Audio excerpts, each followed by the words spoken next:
Hey guys, welcome to Entertainment Talk Nation. This is Rob. This video, we're going to continue the march to Jurassic World. 10 days away. We're going to discuss Jurassic Park, The Lost World. We're going to review it a little bit. And just to give you guys a heads up, this is my normal background. I cannot do any chroma key on this because of my shirt, which I love.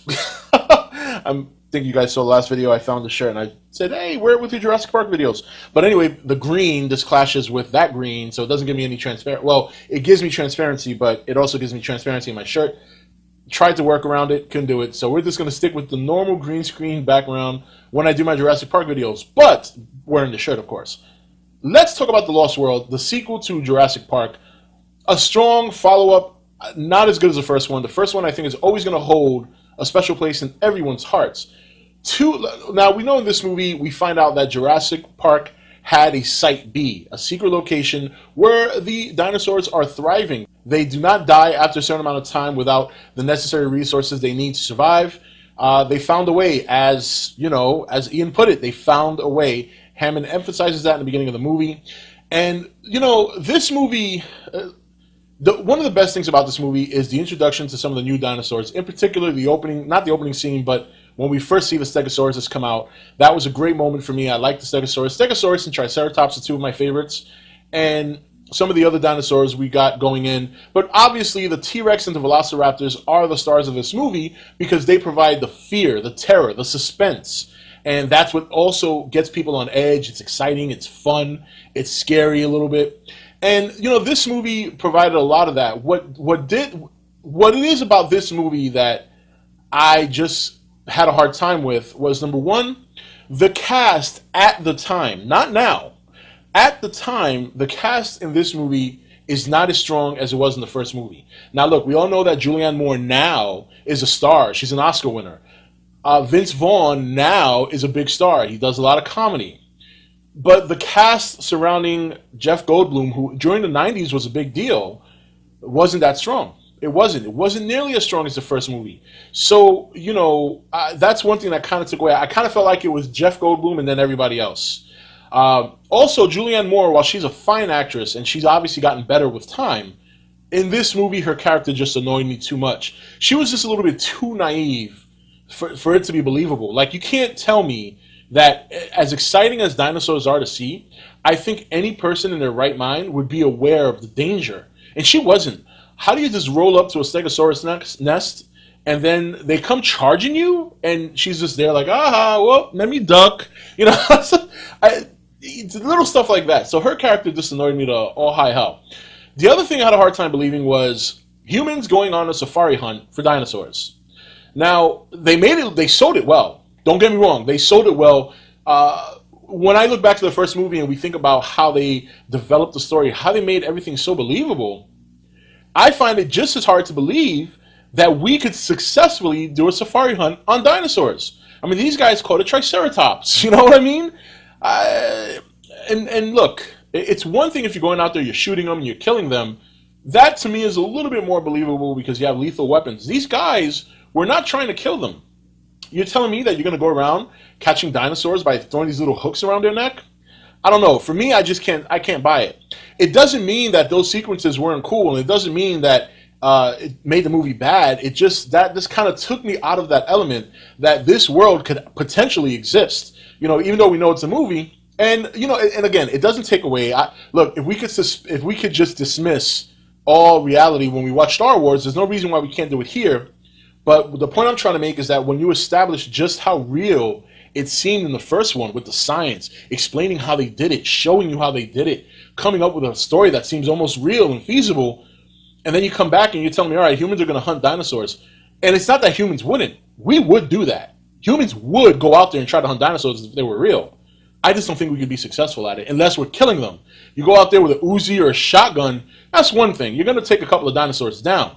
But you're going out there with sticks and hooks and I don't know. I just couldn't buy it. So that essence took me out of it a little bit, at least out of the universe a little bit. But that doesn't mean I wasn't any less impressed with the movie, especially some of the scenes. They kind of amped up the terror a little bit. When they're running through that field and the Velociraptors are sneaking up, boy, that was just intense. That was intense, and we got a lot more Velociraptors. It was a lot of fun. Jeff Goldblum really shined in this movie. and to me, he's the one that shined alone. Vince Vaughn had some great moments. Julianne Moore, like I said, was very annoying. The gentleman, and his name escapes me, but the leader of the Safari crew who was hunting the T-Rex, he's a very good actor. He's been in tons of stuff, and he was very good as well. But the other problem there is that, to me, he kind of portrayed a better villain than Hammond's nephew, yet they took him out of the movie after they were done on the island. Now, story-wise, it made perfect sense. There's no need for him to go on. He did what he came to do, but he was such a presence on the film, he was such a presence in front of the camera, that it was a shame that it turned out that way. Now, Hammond's nephew was a pretty good villain himself, but more so in the beginning. In the beginning, he was very pompous, very cocky. He just put Ian down. Oh, your this suit costs more than your education. That started great. I'm like, wow, I really hate this guy. But later, since you see the other gentleman pretty much pawn him in terms of a hierarchy and in villainy, he takes charge of the camp and all that. It kind of takes that element away. It takes that hatefulness away from that character, Hammond's nephew. So that's where I kind of was like, all right, well, it's great that it ended the way it did, but I like the other guy. So, but again, it doesn't take anything away from the movie too much. It just doesn't make it as good as the first one. And there's a lot of sequels that are not as good as the first one. It's always a tough act to follow when the first movie is as good as this one was. But overall, the story was fine. These dinosaurs survived. They find a way. Very ironic when you look back at what Ian said in the first movie. And we don't revisit some of the other characters, except the kids in the beginning of the movie and Hammond himself in the beginning of the movie. But outside of that, it's all new characters, with the exception of Jeff Goldblum's character. And then, the ending was a little bit comical. Like, we have a dinosaur running around the city. And, of course, who could forget the nod to Godzilla when the T-Rex is running down the street and the 4 Japanese men look up and they're screaming.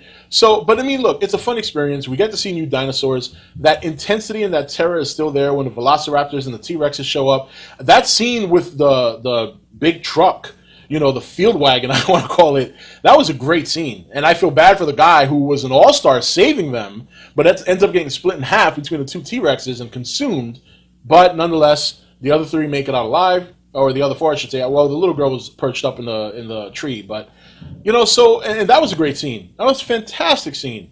And the scene where the T-Rex is chasing everybody is another fantastic scene. The terror, seeing him squish people, pick people up, just chew on them.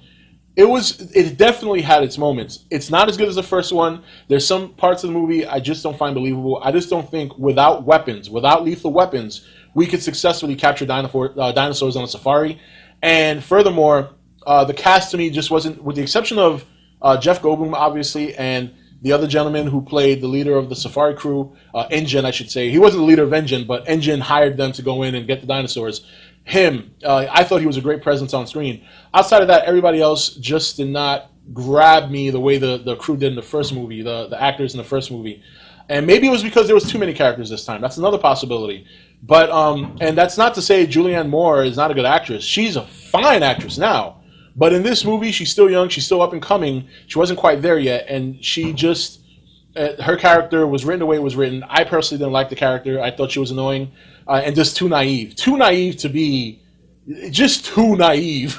You know what I'm saying? Like, she's putting the baby dinosaur outside the truck for the T-Rex, and she's smiling.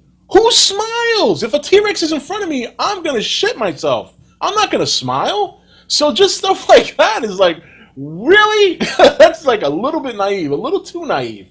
But look, overall, it's fun. It's a fun movie. I enjoyed it. It only further makes me look forward to wanting to see Jurassic World, which is getting great reviews right now from people in Paris. It just debuted out there, and other people who've gotten early screenings of it in the world of Hollywood have been praising it pretty highly. A little concerned that the director is not going to be back for the next movie, so I don't know if maybe something happened there. They didn't like what he did or whatever. I don't know, but we'll be the judge in a little over a week as to whether or not this movie is going to follow up well with the others, or in particular Jurassic Park. Until then, next week the march continues when we review and discuss Jurassic Park 3, everyone's favorite. All right, guys, that's it for this review. This is Rob signing off for ETN, where we don't do news, we just talk entertainment. Take it easy. Thank you for watching ETN. Don't forget to comment, share, and subscribe. Join the nation's Facebook page to meet other subscribers or visit ETN's Facebook page and Twitter page. Links for all are in the description. You're watching ETN. Share and subscribe. Hey guys, welcome to Entertainment Talk Nation. This is Rob. This video, we're going to continue the march to Jurassic World, 10 days away. We're going to discuss Jurassic Park, The Lost World. We're going to review it a little bit. And just to give you guys a heads up, this is my normal background. I cannot do any chroma key on this because of my shirt, which I love. I think you guys saw the last video. I found the shirt and I said, hey, wear it with your Jurassic Park videos. But anyway, the green, this clashes with that green, so it doesn't give me any transparent. Well, it gives me transparency, but it also gives me transparency in my shirt. Tried to work around it, couldn't do it. So we're just going to stick with the normal green screen background when I do my Jurassic Park videos, but wearing the shirt, of course. Let's talk about The Lost World, the sequel to Jurassic Park. A strong follow-up, not as good as the first one. The first one, I think, is always going to hold a special place in everyone's hearts.